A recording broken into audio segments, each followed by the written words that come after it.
Drop ಮಾಡಿ tiger reserve ಇಲ್ಲಿ ನಿಲ್ಸಂಗಿಲ್ಲ. ಅಭಯಾರಣ್ಯ ಉಳಿಸು, ಪ್ರಾಣಿಗಳನ್ನ ಉಳಿಸು, ಗಂಧದಗುಳನ್ನ ಉಳಿಸು. ಬೇಕಾದ್ರೆ ನಮಸ್ತೆ ಕರ್ನಾಟಕ, ಎಲ್ಲರೂ ಹೇಗಿದ್ದೀರಾ? ಎಲ್ಲರೂ ಚೆನ್ನಾಗಿದ್ದೀರಾ ಅಂದ್ಕೊಂಡಿದ್ದೀನಿ. So welcome back to my channel. ಇವತ್ತು ನಾನು ಬಂದಿರೋ ಜಾಗ ಬಂದು BR ಹಿಲ್ಸ್ ಮತ್ತು ಕೆ ಗುಡಿ. ಈ ಎರಡು ಜಾಗದ ಬಗ್ಗೆನೂ ನಿಮಗೆ ತಿಳಿಸ್ತಾ ಹೋಗ್ತೀನಿ, ಬನ್ನಿ.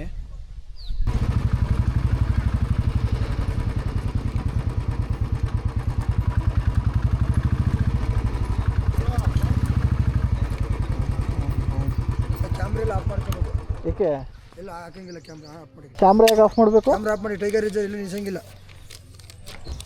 ನಾನು ನಿಮಗೆ ಮುಂಚೆನೇ ಹೇಳ್ದಂಗೆ ಇವತ್ತು ನಾವು ಬಂದಿರೋ ಜಾಗ ಬಂದು BR ಹಿಲ್ಸ್ ಅಂದರೆ ಬಿಳಿಗಿರಿ ರಂಗನಾಥ ಸ್ವಾಮಿ ಬೆಟ್ಟ ಅಂತ ಅರ್ಥ. ಈ BR ಹಿಲ್ಸ್ ಬೆಂಗಳೂರಿಂದ ಸುಮಾರು 159 ಅಂದರೆ 159 ಕಿಲೋಮೀಟರ್ಸ್ ದೂರದಲ್ಲಿದೆ, ಮತ್ತು ಮೈಸೂರಿಂದ 81 ಕಿಲೋಮೀಟರ್ಸ್ ದೂರದಲ್ಲಿದೆ. ಈ BR ಹಿಲ್ಸ್ ಚಾಮರಾಜನಗರ ಡಿಸ್ಟಿಕಲ್ಲಿ ಲೊಕೇಟ್ ಆಗಿರೋದು.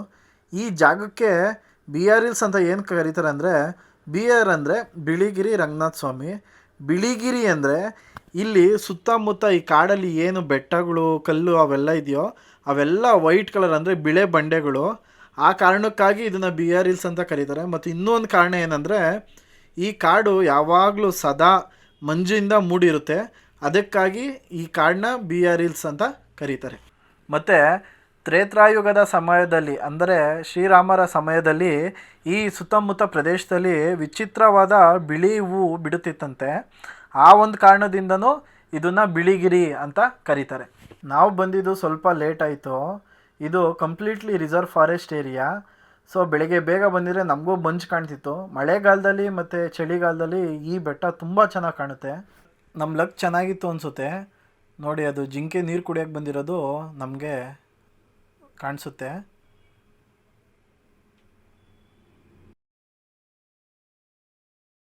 ಈ ಕಾಡಿನ ಸುತ್ತಳತೆ 1.5 ಲಕ್ಷ ಎಕರೆ ಅಂದರೆ ಸುಮಾರು 1,50,000 ಎಕರ್ಸ್ ಏನಿದೆ, ಇದು ಕಂಪ್ಲೀಟ್ಲಿ ವೈಲ್ಡ್ ಲೈಫ್ ಸ್ಯಾಂಚುರಿ. 1974 ನಮ್ಮ ಗೌರ್ಮೆಂಟು ಇದನ್ನು ವನ್ಯಜೀವಿ ಅಭಯಾರಣ್ಯವಾಗಿ ಘೋಷಣೆ ಮಾಡಿದೆ. ಮತ್ತು 2011 ಇದನ್ನು BRT ಟೈಗರ್ ರಿಸರ್ವ್ ಅಂತ ಕೂಡ ಹೇಳಿದ್ದಾರೆ. BRT ಟೈಗರ್ ರಿಸರ್ವ್ ಅಂದರೆ ಬಿಳಿಗಿರಿ ರಂಗನಾಥ ಸ್ವಾಮಿ ಟೆರಿಟರಿ ಹುಲಿ ಸಂರಕ್ಷಿತ ಪ್ರದೇಶವಾಗಿ ನಮ್ಮ ಗೌರ್ಮೆಂಟು 2011 ಘೋಷಣೆ ಮಾಡಿದೆ. ಮತ್ತು ಈ ಕಾಡಲ್ಲಿ ನಮಗೆ ಹುಲಿ, ಆನೆ, ಚಿರತೆ ಮತ್ತು ಕರಡಿ ಕೂಡ ಕಾಣಿಸುತ್ತೆ. ನಾವು ಸ್ಟಾರ್ಟಿಂಗಲ್ಲಿ ಟಿಕೆಟ್ ತೊಗೋಬೇಕಾದ್ರೆ ಅವರು ಎಲ್ಲೂ ನಿಲ್ಲಿಸ್ಬೇಡಿ ಅಂತ ಹೇಳಿದ್ದು ನೀವು ಕೇಳಿಸ್ಕೊಂಡಿರ್ಬೋದು. ಇಲ್ಲಿ ಬಂದಿರೋ ಟೂರಿಸ್ಟ್ಗೆ ತುಂಬ ಸಲ ಆನೆ ಮತ್ತು ಟೈಗರು ಸೈಟ್ ಆಗಿರೋದು ಕೂಡ ಎಕ್ಸಾಂಪಲ್ಸ್ ಇದೆ. ಒಂದು ವೇಳೆ ಇಲ್ಲಿ ಫಾರೆಸ್ಟಲ್ಲಿ ನಾವೇನಾದರೂ ನೋಡಬೇಕು ಅಂತ ನಿಲ್ಲಿಸಿದ್ರು forest department person 1,000 rupees fine ಹಾಕ್ತಾರೆ. ಏನಕ್ಕೆ ಅಂದರೆ ಇಲ್ಲಿ ಅಲ್ಲಲ್ಲೇ ತುಂಬ ಕಡೆ ಕ್ಯಾಮ್ರಾನ ಫಿಕ್ಸ್ ಮಾಡಿದ್ದಾರೆ. ಸೊ ನಮ್ಮ ಮೂಮೆಂಟ್ನೆಲ್ಲ ಅವರು ವಾಚ್ ಮಾಡ್ತಾ ಇರ್ತಾರೆ. ಅದೇ ದೇವಸ್ಥಾನ ನಮ್ಗೆ ಇಲ್ಲಿಂದನೂ ಕಾಣುತ್ತೆ. ಅದು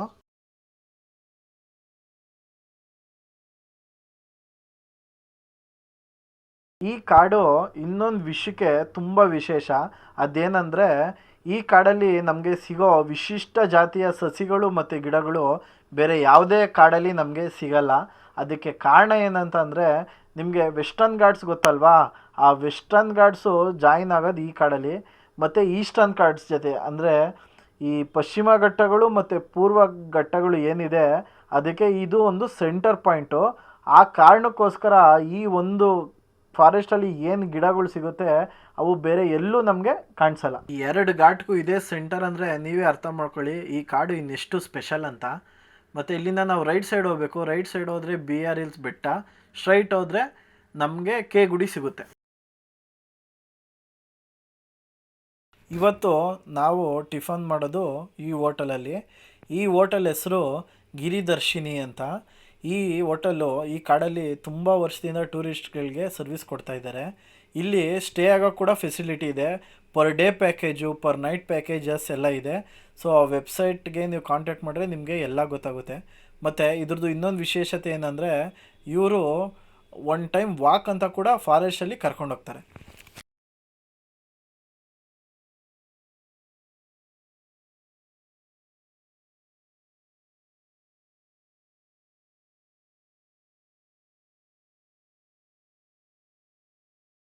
ಇದು ಹೋಟೆಲ್ ಮಯೂರ ಬಿಳಿಗಿರಿ ಅಂತ ಗೆಸ್ಟ್ ಹೌಸು.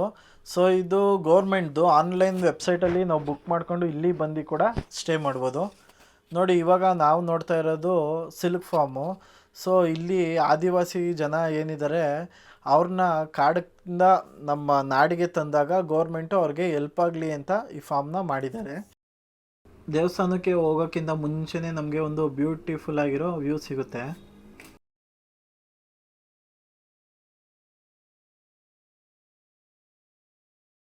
ದೇವಸ್ಥಾನ ಮಾರ್ನಿಂಗ್ 7ಇಂದ ಮಧ್ಯಾಹ್ನ 2 ತನಕ ಮತ್ತು ಈವ್ನಿಂಗ್ 4ಗೆ ಓಪನ್ ಆದರೆ ನೈಟ್ 8 ತನಕನೂ ಓಪನ್ ಇರುತ್ತೆ. ನೋಡಿ ಇದೇ ದೇವಸ್ಥಾನದ್ದು ಪಾರ್ಕಿಂಗು. ನಮಗೆ ಪ್ರಾಬ್ಲಮ್ ಏನಂದರೆ ಫಾರೆಸ್ಟ್ ಡಿಪಾರ್ಟ್ಮೆಂಟ್ ನಮ್ಗೆ ಅಲೋನೇ ಮಾಡಲ್ಲ ಈವ್ನಿಂಗ್ 6 ಆದಮೇಲೆ. ಸೊ ಆದಷ್ಟು 6 ಒಳಗಡೆನೇ ದರ್ಶನ ಮಾಡಿಕೊಂಡು ಈ ಫಾರೆಸ್ಟ್ನ ಬಿಟ್ಟು ಹೋಗೋದು ತುಂಬ ಒಳ್ಳೆಯದು.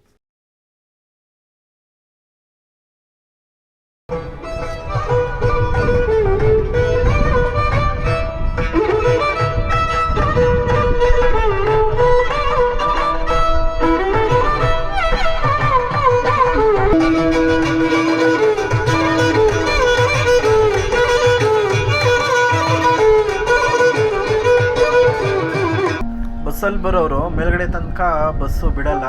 ಸೊ ಅವ್ರನ್ನ ಸ್ವಲ್ಪ ಕೆಳಗಡೆನೇ ಬಿಡ್ತಾರೆ. ಓನ್ ವೆಹಿಕಲಲ್ಲಿ ಬರೋರು ಮಾತ್ರ ದೇವಸ್ಥಾನದ ಹತ್ರನೇ ಡೈರೆಕ್ಟಾಗಿ ಬರ್ಬೋದು. ನೋಡಿ ಇವಾಗ ನಾವು ನೋಡ್ತಾ ಇದ್ವಲ್ಲ, ಇದು ಮೇಯ್ನ್ ಎಂಟ್ರಿ. ಅಂದರೆ ನಮಗೆ ಕಾಡ್ ಸೈಡಿಂದ ಕಾಣುತ್ತಲ್ಲ ದೇವಸ್ಥಾನ, ಆ ಎಂಟ್ರಿ. ಇಲ್ಲಿ ಮುಖ್ಯವಾಗಿ ಪೂಜಿಸುವ ದೇವರು ಬಿಳಿಗಿರಿ ರಂಗನಾಥ ಸ್ವಾಮಿ ಮತ್ತು ಅಲಮೇಲು ರಂಗನಾಯಕಿ ಅಮ್ಮನವರ ಸನ್ನಿಧಿ ಇದಾಗಿದೆ. ಈ ದೇವಸ್ಥಾನದ್ದು ಇನ್ನೊಂದು ವಿಶೇಷತೆ ಏನಂದರೆ, ಈ ದೇವಸ್ಥಾನ ಸುಮಾರು 1000 ವರ್ಷಗಳಿಗಿಂತಲೂ ಹಳೆಯದಾದ ದೇವಸ್ಥಾನ. ಈ ದೇವಸ್ಥಾನ ಸಮುದ್ರದ ಮಟ್ಟಕ್ಕಿಂತ 4500 ಅಡಿ ಎತ್ತರದಲ್ಲಿದೆ. ಮತ್ತು ಈ ದೇವಸ್ಥಾನ ವಿಜಯನಗರ ಆಡಳಿತ ಮತ್ತು ಮೈಸೂರು ಸಂಸ್ಥಾನ ಆಡಳಿತದ ಸಮಯದಲ್ಲಿ ತುಂಬ ಅಭಿವೃದ್ಧಿಯಾಗಿದೆ. ಈ ದೇವಸ್ಥಾನಕ್ಕೆ ಕರ್ನಾಟಕ ಮತ್ತು ತಮಿಳುನಾಡಿನಿಂದ ಬರುವ ಭಕ್ತಾದಿಗಳು ತುಂಬ ಜಾಸ್ತಿ.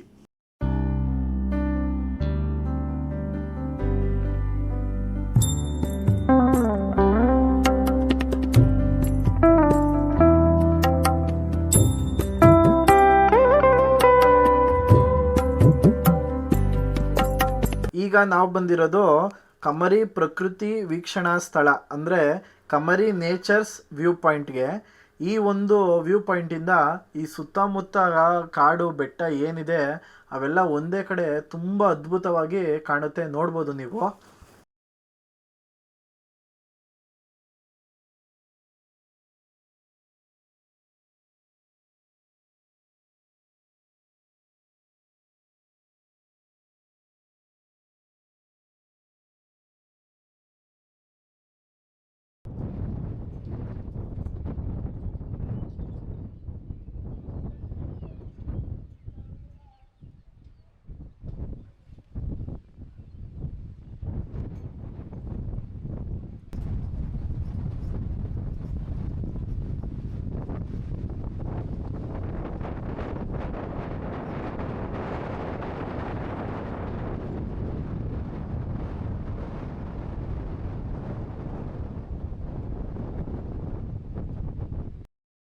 ದರ್ಶನ ಮುಗಿಸ್ಕೊಂಡು ನಾವು ಹೋಗ್ತಿರೋದೆ ಕೆ ಗುಡಿಗೆ. ಇಲ್ಲಿಂದ ರೈಟ್ ತೊಗೊಂಡ್ರೆ ನಮಗೆ ಕೆ ಗುಡಿಗೆ ಹೋಗೋ ದಾರಿ ಸಿಗುತ್ತೆ. ಮತ್ತು ಈ ಕೆ ಗುಡಿದು ಇನ್ನೊಂದು ವಿಶೇಷತೆ ಏನಂದರೆ, ಕೆ ಗುಡಿ ಅಂದರೆ ಕಲ್ಲೇಶ್ವರನ ಗುಡಿ ಅಂತ. ಕಲ್ಲೇಶ್ವರ ಅಂತ ಅಂದರೆ ಈ ಕಾಡಲ್ಲಿ ಶಿವನ ದೇವಸ್ಥಾನ ಹೊಂದಿದೆ, ಅದು ಕಲ್ಲೇಶ್ವರ ದೇವಸ್ಥಾನ ಅಂತ. ಆ ಶಿವನ ಹೆಸರೇ ಈ ಕಾಡಿಗೆ ಸಹ ಇಟ್ಟಿದ್ದಾರೆ, ಕೆ ಗುಡಿ, ಕಲ್ಲೇಶ್ವರ ಗುಡಿ ಅಂತ. ಮತ್ತು ಈ ಕೆ ಗುಡಿದು ಇನ್ನೊಂದು ವಿಶೇಷತೆ ಏನಂದರೆ, ಇಲ್ಲಿ ಆದಿವಾಸಿ ಜನ ಏನಿದ್ರು ಅವ್ರನ್ನ ಕಾಡಿಂದ, ಅಂದರೆ ಸ್ವತಂತ್ರದ ನಂತರ ಕಾಡಿಂದ ನಾಡಿಗೆ ತರಬೇಕಾದ್ರೆ ನಮ್ಮ ಗೌರ್ಮೆಂಟು ಈ ಕೆ ಗುಡಿನ ಒಂದು ಸ್ಪಾಟಾಗಿ ಮಾಡಿಕೊಂಡು ಆ ಜನನ ಮೊದಲು ಆ ಕಾಡಿಂದ ಇಲ್ಲಿಗೆ ಕರ್ಕೊಂಬಂದು ಇಲ್ಲಿ ಅವ್ರಿಗೆ ನಾಗರಿಕತೆ ಎಲ್ಲ ಹೇಳ್ಕೊಟ್ಟು ಮತ್ತು ಅವ್ರಿಗೆ ಸಿಟಿಲಿ ಬಂದು ಮಾಡೋಬೇಕಾಗಿರೋವಂಥ ಕೆಲಸಗಳ ಬಗ್ಗೆ ಸಹ ತಿಳಿಸ್ಕೊಟ್ಟು ಇಲ್ಲಿಂದ ಸಿಟಿಗೆ ಹೋದ್ರು ಅಂತ ಸಹ ಹೇಳ್ತಾರೆ. ಮತ್ತು ಇದು ಕೆ ಗುಡಿದು ಇನ್ನೊಂದು ವಿಶೇಷತೆ ಏನಂದರೆ, ನಾವು ಚೆಕ್ ಪೋಸ್ಟಿಂದ BR ಹಿಲ್ಸ್ಗೆ ಬಂದ್ವಲ್ಲ ಆ ದಾರಿಗಿಂತನೂ BR ಹಿಲ್ಸಿಂದ ಕೆ ಗುಡಿಗೆ ಹೋಗೋ ದಾರಿ ಏನಿದೆ ಇದು ಸ್ವಲ್ಪ ದಟ್ಟವಾದ ಅರಣ್ಯ. ಇಲ್ಲಿ ಸ್ವಲ್ಪ ಎಲಿಫೆಂಟ್ ಸೈಟು ತುಂಬ ಜಾಸ್ತಿ ಆಗುತ್ತೆ. ಸೊ ನಾವೇನಾದ್ರು ಹೋಗ್ಬೇಕಾದ್ರೆ ಇಲ್ಲಿ ಸ್ವಲ್ಪ ಹುಷಾರಾಗೆ ಹೋಗಬೇಕು.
ನೋಡಿ, ಇದೇ ಕೆ ಗುಡಿ. ಇದು ಇನ್ನೊಂದು ವಿಶೇಷತೆ ಏನಂದರೆ, ಬಿಫೋರ್ ಇಂಡಿಪೆಂಡೆನ್ಸು ಬ್ರಿಟಿಷರ್ಸು ಈ ಕೆ ಗುಡಿ ಏನಿದೆ ಇದನ್ನ ಒಂದು ಫಾರೆಸ್ಟ್ ಅಡ್ಮಿನಿಸ್ಟ್ರೇಷನ್ ಏರಿಯಾ ಮತ್ತು ಅಂಟಿಂಗ್ ಏರಿಯಾ ಆಗಿ ಬಳಸ್ತಿದ್ರು. ಅಂದರೆ ಕಾಡಿನ ಅರಣ್ಯ ಆಡಳಿತ ಪ್ರದೇಶ ಮತ್ತು ಬೇಟೆಗಾಗಿ ಇದನ್ನ ಒಂದು ಹಬ್ ರೀತಿ ಮಾಡ್ಕೊಂಡಿದ್ರು.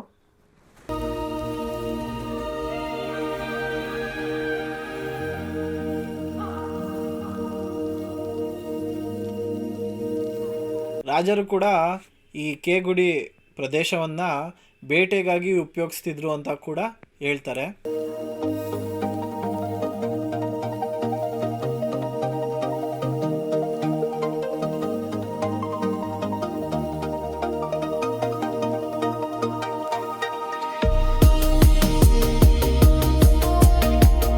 ಈಗ ನಾವು ನೋಡ್ತಾ ಇದ್ದೀವಲ್ಲ ಮರ, ಈ ಮರನ ಇಲ್ಲಿ ನೆಟ್ಟಿದ್ದು ಯುವರಾಜ ನರಸರಾಜ ಒಡೆಯರ್.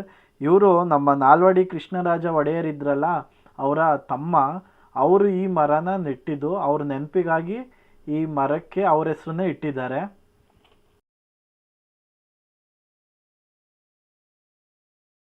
ಕೆ ಗುಡಿಲಿ ಸಫಾರಿ ಕೂಡ ಕರ್ಕೊಂಡು ಹೋಗ್ತಾರೆ. ಇವಾಗ ನಾವು ನೋಡ್ತಾ ಇದ್ದೀವಲ್ಲ, ಇದು ಅದೇ ಆಫೀಸು.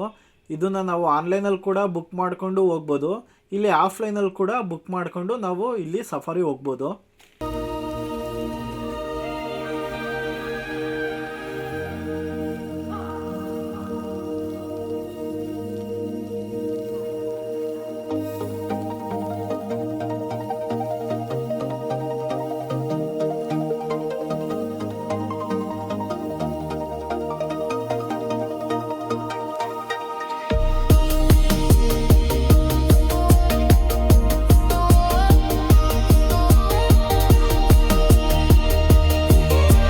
ಇವಾಗ ನಾವು ನೋಡ್ತಾ ಇದ್ದೀವಲ್ಲ ಕೆರೆ, ಈ ಕೆರೆನೇ ಕೆ ಗುಡಿಯ ಸೆಂಟರ್ ಆಫ್ ಅಟ್ರಾಕ್ಷನ್.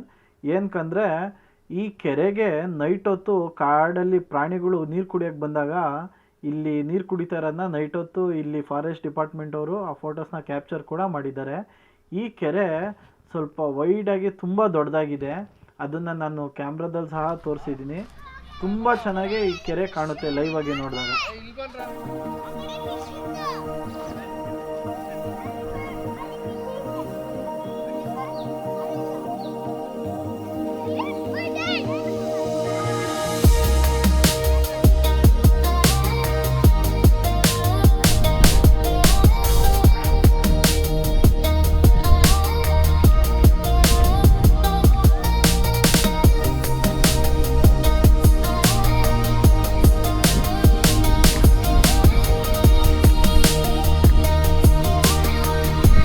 ಸೊ ಇದಾಗಿತ್ತು ಇವತ್ತಿನ ನನ್ನ ವಿಡಿಯೋ. ಇದೇ ರೀತಿ ಇನ್ಫಾರ್ಮೇಟಿವ್ ವೀಡಿಯೋಸ್ಗಾಗಿ ನನ್ನ ಚಾನಲ್ನ ಫಾಲೋ ಮಾಡಿ, ಸಬ್ಸ್ಕ್ರೈಬ್ ಮಾಡಿ, ಲೈಕ್ ಮಾಡಿ. ಮತ್ತು ನಿಮಗೆ ಯಾವುದಾದ್ರೂ ಪ್ಲೇಸ್ ಬಗ್ಗೆ ತಿಳ್ಕೊಬೇಕು ಅಂತ ಇದ್ದರೆ ಅದನ್ನು ಕಮೆಂಟ್ ಬಾಕ್ಸಲ್ಲಿ ತಿಳಿಸಿ. ನಾನು ನೆಕ್ಸ್ಟ್ ಟೈಮ್ ಅಲ್ಲೇ ಹೋಗಿ ವಿಡಿಯೋ ಮಾಡಿ ನಿಮಗೆ ತೋರ್ಸೋಕ್ಕೆ ಪ್ರಯತ್ನ ಪಡ್ತೀನಿ. So until next time, thank you, bye.